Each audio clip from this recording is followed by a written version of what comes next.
Welcome back to Unit 7.3 or 7.4. I think this is 7.4, yeah. So anyway, part 2, dealing with centripetal force. All right, the last equations we picked up, centripetal force is just m, acceleration centripetal, mv squared over r.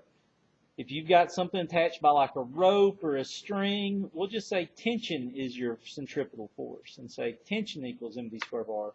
If it's a car going around a curve, we might be like mu n, friction is mv squared over r. If you've got something in a vertical circle, at the top of the circle, the weight actually helps it move in the circle. So you get T plus mg equals mv squared over r.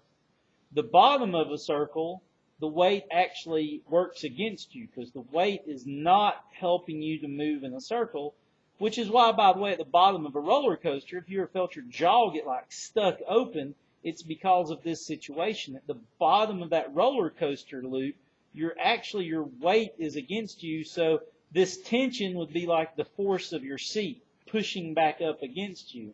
And so you feel all that pressure at the bottom of the roller coaster loop.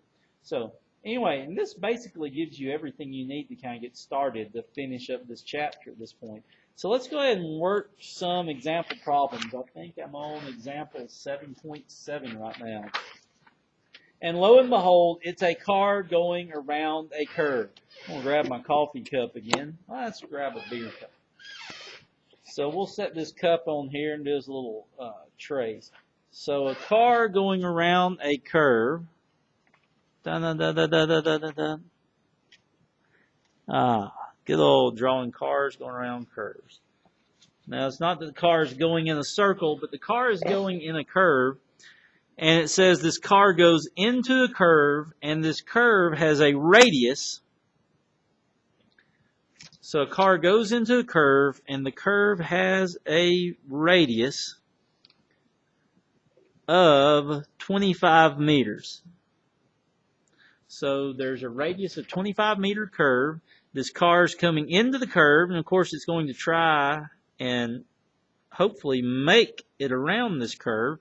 But anyway, so here comes the car into the curve, and it says that you've got a coefficient of friction. It says you've got a mu of 0.240, and it says how fast can the car go into this curve? So in other words, with what speed can this car go into the curve and not crash in the ditch? Well, all I've got a question is, if you want this car to travel in a circle, something has to be equal to mv squared over r. So in this case, what holds the car to the road? Friction holds the car to the road. And so, by the way, the physics in this problem is done. All I've got to do is solve for V now. Normal force for this object on flat ground, this normal force would be mg, so mu mg would be equal to mv squared over r. Take a look what happens to your m's. Your m's all cancel out. And then we're just left with mu. Well, this is going to be easy. It's going to be mu g r equals v squared. And it told us that mu is 0.24. G is 9.8. It said the radius is 25. Please don't forget to take your square root when we're done with this one.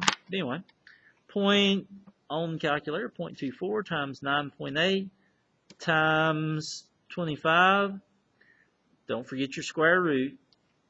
7.67. So this car can travel 7.67 meters per second without crashing in this curve. And that's a very common type of centripetal force problem right there. Let's kind of move on. Let's do another problem. This would be what's kind of referred to as the harder question of this. And yes, you will have a question like this on the quiz, guaranteed 100%. You're taking my class anyway, you're going to. So a racetrack is to have a bank curve. If you've ever watched NASCAR, and which being from the South, it's hard not to have seen NASCAR, or at least been to a race once and baked in the sun at Talladega. the cars are going so fast that if you tried to calculate mu, and every now and then you'll work a problem solving for mu, and you get like mu equals 2. Well, that means that car is going to crash and burn. So what they've done at racetracks is they've actually banked the curve at the racetrack.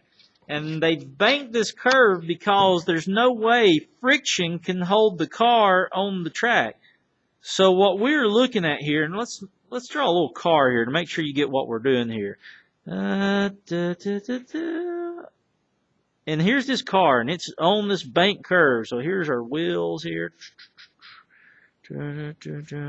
Oh yeah, this is going to be a good looking car. Luckily, I'm better at physics than I am drawing. Okay, I'm not even that good at physics, you might have thought after watching all these videos. A couple of headlights. Here's wheels. So here comes this car. It's heading right at us. Got a little smiling driver in there. Woohoo!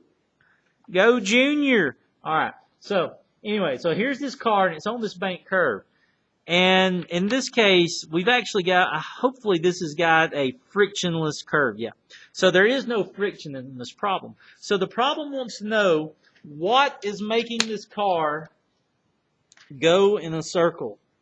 Well, this is the hardest of all the problems to me in this whole unit, although it's probably not going to be that hard to you. So basically my big question is, here comes this car in this curve.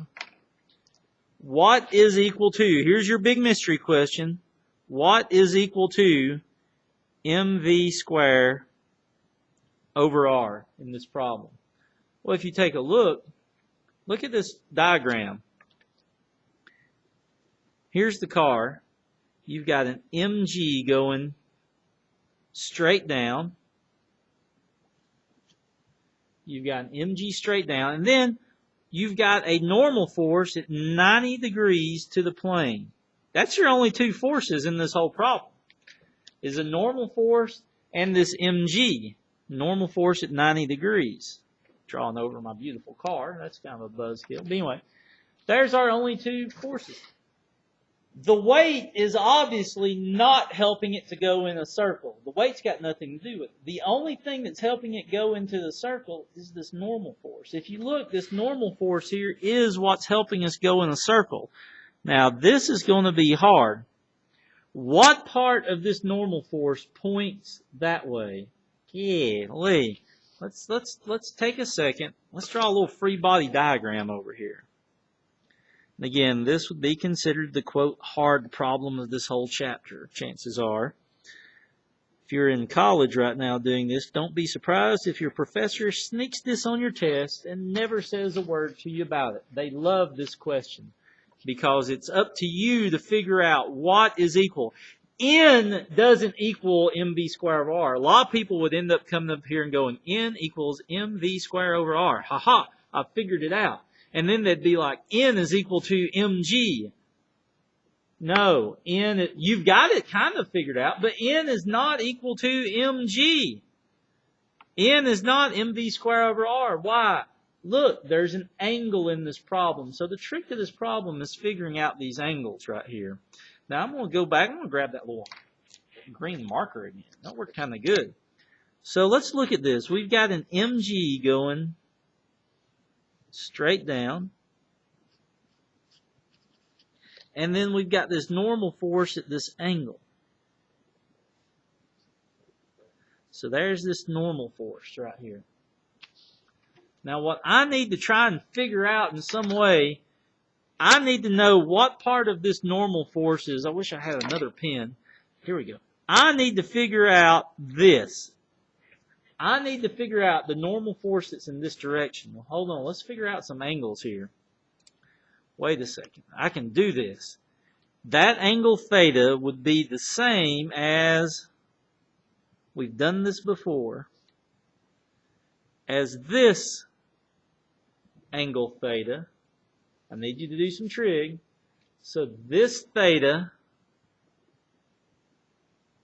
and this is the hard part of this problem, that angle is this angle, which makes this angle this angle. Good grief. Could it get any more confusing? Hey, I know, I'm sorry. I don't make the game up. I'm just trying to teach you how to play it.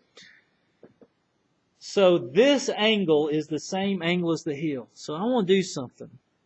I need to find what's pointing this way.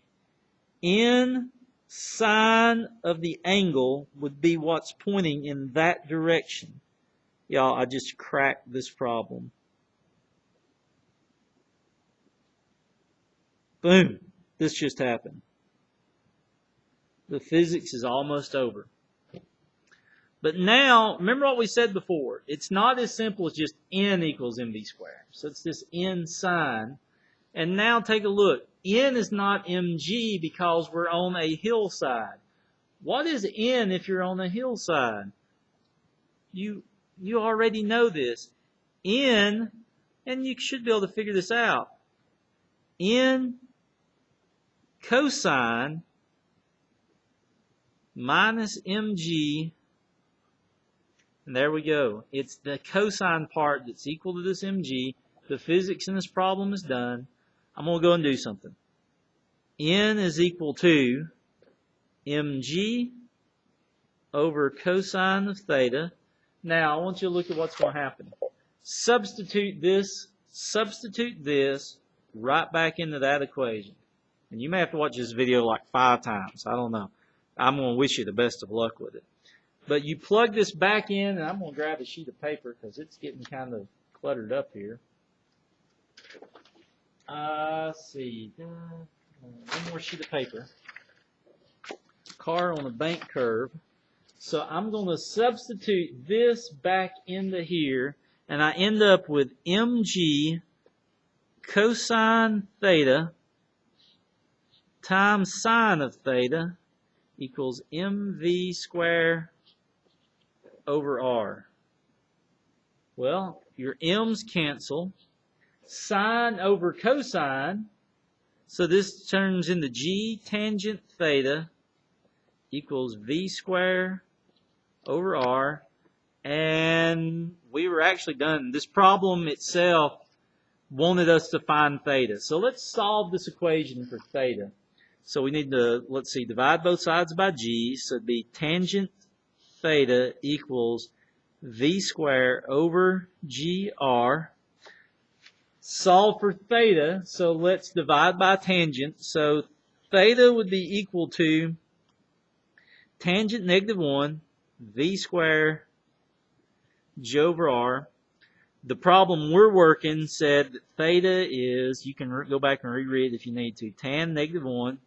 It said that the car is going 57 meters per second, 9.8, and it said that the radius is 225. My goodness, this was a big old hunking problem right here. So we've got 57 squared divided by 9.8 times 225. And so we've got theta equals tan -1 of 2.12. So let's take the tangent, shift tangent of that answer, 64.8 degrees. 64.8 degrees. And what's bad is my answer book is saying 55.8 degrees. Well, they may be saying that, but unless I put something in my calculator wrong, it should all be very good. I will double check. We've got 57 squared divided by, I'm going to double check, 9.8. Pretty sure that's still gravity. Oh, wow, something got mixed up in there. This is 1.47.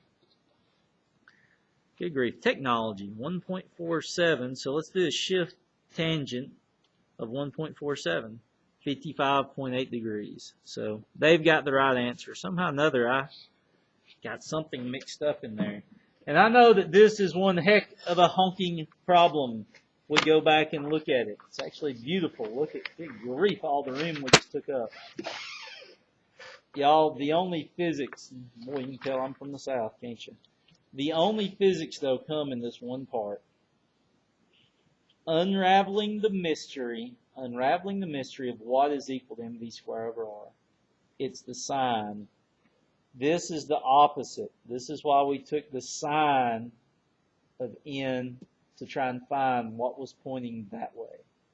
And then on the mg, we used the cosine to get what was balancing out this mg along this way.